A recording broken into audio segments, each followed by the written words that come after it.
Hello friends, मैं Rishi Jha Bihar exam portal channel पे आप सभी का स्वागत करता हूं। हम लोग पढ़ रहे हैं क्लास 10th एनसीईआरटी साइंस का जो है विज्ञान का अध्याय 5 जो कि है जैव प्रक्रम।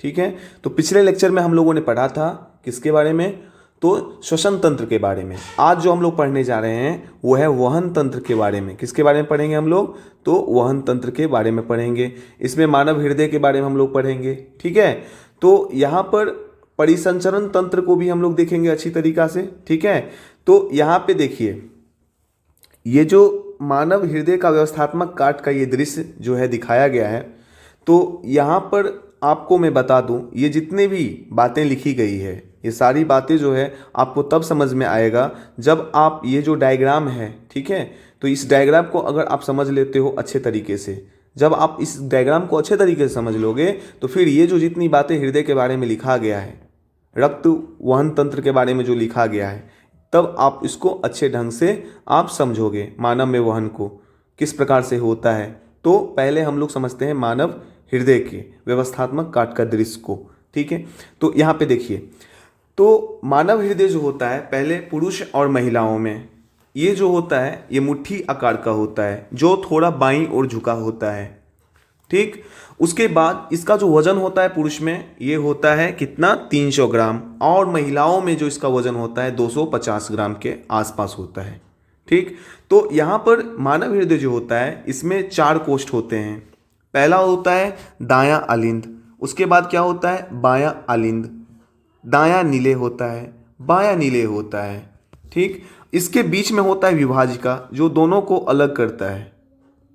ये देख रहे हो आप, ये विभाजिका है जो ये दोनों को अलग करता है मिलने से।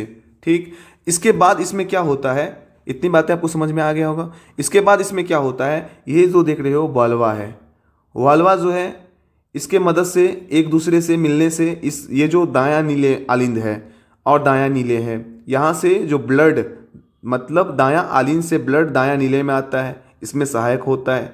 और ये वाल्वा का बहुत ही बड़ा रोल होता है जो आगे हम लोग जब पढ़ेंगे इस चैप्टर के अंदर जो लिखा गया है तब आपको मैं वहाँ पे समझाऊंगा। तो यहाँ पर आप देखिए, हमारे शरीर में 2 प्रकार के रक्त होते हैं, एक होता है शुद्ध रक्त, एक होता है अशुद्ध रक्त। शुद्ध रक्त वैसे रक्त को कहेंगे जिसमें ऑक्सीजन की मात्रा अत्यधिक हो, और अशुद्ध रक्त वैसे रक्त को कहेंगे जिसमें CO2 की मात्रा ज़्यादा हो। तो हम जब श्वसन तंत्र पढ़ रहे थे वहाँ पे कोशिकाओं के स्तर पर जब ऑक्सीजन जो है हमारे ब्लड के अंदर हीमोग्लोबिन में जुड़ता है और श्वसन तंत्र के माध्यम से विभिन्न कोशिकाओं तक, बॉडी के सेलों तक, ऊतकों तक, जहाँ पे उसकी आवश्यकता होती है वहाँ पहुँचता है, तो फिर वहाँ उसका ग्लूकोज का विखंडन होता है। विखंडन के साथ CO2 जो है गैस का निर्माण होता है जो फिर उस रक्त में विलय अवस्था में होता है, तो वो रक्त में CO2 की मात्रा प्रायः बढ़ जाता है, तो वो अशुद्ध रक्त हो जाता है। तो अशुद्ध रक्त को शुद्ध रक्त होना बहुत ही जरूरी है। ठीक है, क्योंकि हमारे जो बॉडी के अंदर जो उपापचय अभिक्रिया है ना, मेटाबॉलिक प्रक्रिया चलता है, उसमें ऊर्जा का निर्माण और ऊर्जा का ह्रास होता है। ठीक है, ये प्रक्रिया निरंतर सुचारू ढंग से चालू करने के लिए ऑक्सीजन की बहुत ही ज़्यादा आवश्यकता होती है, क्योंकि हमारा जो शरीर है वो बहुत ही जटिल संरचनाएं जो है बनाया गया है, बहुत जटिल है, और हम दौड़ते हैं, भागते हैं, है ना, खेलते हैं और भी बहुत से प्रकार के काम करते हैं, उसमें ऊर्जा की आवश्यकता होती है। तो यहाँ पर ब्लड सर्कुलेशन का होना बहुत ही ज़रूरी है।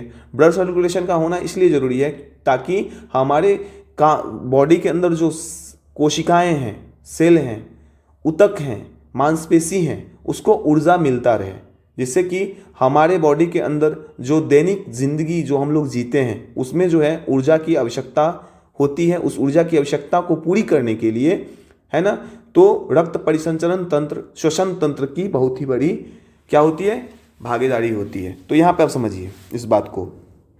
तो हमारे शरीर में जो अशुद्ध रक्त होता है प्रायः महाशिरा से क्या होता है, प्रवेश करता है, कहाँ, दायां अलिंद में, फिर शरीर के ऊपरी भाग से, शरीर के निचले भाग से, महाशिरा से इस प्रकार क्या होता है, एकत्र होता है। कहाँ एकत्र होता है, दायां अलिंद में। ठीक है, दायां अलिंद से फिर जो है ये कहाँ जमा होता है, रक्त तो दायां नीले में ये रक्त जो है अशुद्ध रक्त है, इसमें CO2 की मात्रा ज़्यादा है। इसमें किसकी मात्रा ज़्यादा है? तो CO2 की मात्रा क्या है? ज़्यादा है। CO2 गैस की मात्रा क्या है? ज़्यादा है इस रक्त में। ठीक, तो यहाँ पे आप देखिए, और ये जो दायां नीले है, बायां नीले है, दायां आलिंद है, बायां आलिंद है, तो दायां आलिंद में शरीर के विभिन्न भागों से रक्त आकर के जमा होता है, फिर ये दायां नीले में जाता है, और यहाँ से फिर क्या होता है? रक्त को पंप कर दिया जाता है, और कहाँ भेज दिया जाता है? फुफ्फुस धमनियाँ से फुफ्फुस में भेज दिया जाता है, लंग्स में भेज दिया जाता है। ठीक है, इस प्रकार ये लंग्स में ये सारे रुधिर हैं ये चला जाते हैं कहाँ पे? कुपिकाओं के सतह पर। अब कुपिकाओं से फिर ये शुद्धिकरण होता है इसका, इसमें जो है ऑक्सीजन की मात्रा कुपिकाओं से हीमोग्लोबिन जोड़ के लाता है, और फुफ्फुस शिरा से फिर ये एकत्र होता है। कहाँ एकत्र होता है? बायां आलिंद में एकत्र होता है। कहाँ एकत्रित होता है? बायां आलिंद में एकत्रित होता है। फिर बायां आलिंद से ये कहाँ एकत्रित होता है? बायां नीले में एकत्रित होता है। और इसकी जो भित्ति होती है ना, बहुत ही इसकी जो पेशीय भित्ति होती है, ये थोड़ी बायां आलिंद और दायां आलिंद की अपेक्षा दायां नीले बायां नीले की थोड़ी मोटी होती है। ठीक है, क्योंकि इसको रक्त को पंप करना होता है। अब पंप करने में शक्ति की आवश्यकता होती है, तो प्रेशर देना पड़ता है। तो प्रेशर के लिए इसकी जो पेशीय भित्ति होती है ना, कार्डियो मसल्स होती है ना, बायां नीले और दायां नीले का ये थोड़ा मजबूत होता है और थोड़ा मोटा होता है। ठीक है, इतनी बातें आपने समझ लिया होगा। तो इस प्रकार जो है ये प्रायः हमेशा जो है सुचारू ढंग से चलता है। फिर यहाँ से जब ब्लड को पंप किया जाता है, यानी फुफ्फुस शिरा से ब्लड आता है कहाँ? बायां आलिंद में, फिर जो है ये बायां नीले में, बायां नीले से फिर रक्त को पंप कर दिया जाता है महाधमनी के द्वारा, शरीर के विभिन्न भागों में ये भेज दिया जाता है। और अगर इसको आप और अच्छे ढंग से समझना चाहते हैं तो यहाँ पे आप इसको देखिए, मनुष्य के शरीर में क्या होता है ना, दोहरी परिसंचरण तंत्र होता है ना। तो यहाँ पे देखिए, इस डायग्राम से आप अच्छे से समझ लोगे। देखिए यहाँ पर जो है शरीर के विभिन्न भागों से ये जो है अशुद्ध रक्त हमारे शरीर के अंदर आ रहा है। यहाँ से आया, ये कहाँ गया?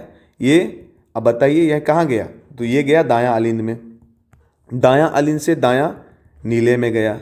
ठीक है, दायां नीले से फिर इस रक्त को पंप कर दिया गया शुद्धिकरण के लिए। शुद्धिकरण के लिए जब इसको पंप कर दिया गया, कहाँ पंप कर दिया गया? लंग्स में, फुफ्फुस में। फिर यहाँ पे जो है फुफ्फुस से ये ऑक्सीजन को जोड़ करके ये क्या किया? इस अपने अंदर ऑक्सीजन को जोड़ दिया। यही अशुद्ध रक्त जो है ये किस में कन्वर्ट हो गया? तो शुद्ध रक्त में ये जो है कन्वर्ट हो गया, चेंज हो गया, है ना, क्योंकि इसमें ऑक्सीजन की मात्रा बढ़ गया। ठीक है, फिर ये ऑक्सीजन को लेकर के कहाँ पहुँचा? बायां आलिंद में। बायां आलिंद से फिर कहाँ पहुँचा? बायां नीले में। बायां नीले इसको फिर पंप किया तो ये कहाँ पहुँच गया? शरीर के विभिन्न हिस्सों में। शरीर मतलब शरीर को महाधमनी के द्वारा शरीर जो है विभिन्न हिस्से में ये रक्त को भेज देता है। ठीक है, फिर ये फुफ्फुस के अलावा शरीर के अंगों में केशिकाएं के स्तर पर जाकर के बहुत सारे सेलों तक जो है पहुंचता है। फिर यहाँ पे ग्लूकोज का विखंडन होता है, ऊर्जा का निर्माण होता है, फिर CO2 का निर्माण होता है, फिर ये इसके अंदर ऑक्सीजन की मात्रा कम जाती है, फिर इसके अंदर CO2 की मात्रा बढ़ जाती है, फिर ये चक्र हमेशा चलता रहता है। यानी एक बार ब्लड आया, ठीक है, एक बार ब्लड आया शरीर के विभिन्न हिस्सों से, फिर इसको पंप कर दिया गया फुफ्फुस में, फिर फुफ्फुस से फिर जो है ये कहाँ आया? लंग्स में, मतलब ये मानव हृदय में जो है बायां आलिंद में आया। बायां आलिंद से फिर ये कहाँ आया? तो बायां नीले में। फिर इसको पंप कर दिया गया किसमें? शरीर के विभिन्न भागों में। ठीक है, तो रक्त जो है 2 बार आ रहा है। कितने बार आ रहा है? 2 बार। इसीलिए इसे दोहरी परिसंचरण तंत्र भी कहते हैं हम लोग। मानव के अंदर जो है दोहरी परिसंचरण तंत्र होता है। ठीक है, अब आइए जो हमारे बुक में लिखा गया है आप अच्छे तरीके से इसको आप आसानी से समझेंगे। देखिए क्या लिखा गया है, इसको हम लोग ध्यान से समझते हैं। ठीक, देखिए पिछले अनुभाग में हम देख चुके हैं कि रुधिर भोजन, ऑक्सीजन तथा वर्ज्य पदार्थों का हमारे शरीर में वहन करता है। रुधिर जो है क्या करता है? ऑक्सीजन तथा वर्ज्य पदार्थों का हमारे शरीर में वहन करता है। भोजन, ऑक्सीजन तथा वर्ज्य पदार्थों का शरीर में क्या करता है? वहन करता है। कक्षा 9 में हमने सीखा था कि रुधिर एक तरल संयोजी क्या है, ऊतक है। ये बहुत ही इंपॉर्टेंट है, आपसे जहाँ से एग्जाम में क्वेश्चन आपको देखने को मिलेगा कि रुधिर क्या है, रुधिर एक तरल संयोजी ऊतक है। रुधिर क्या है, रुधिर एक तरल संयोजी ऊतक है। यहाँ से एक क्वेश्चन जो है आपके एग्जाम में देखने को मिल सकता है। रुधिर में एक तरल माध्यम होता है, रुधिर में एक तरल माध्यम होता है जिसे प्लाज्मा कहते हैं। जिसे क्या कहते हैं, प्लाज्मा कहते हैं। ठीक है, आरबीसी होता है, डब्ल्यूबीसी होता है ना, सबका अपना अपना काम है जो आगे हम लोग समझने वाले हैं।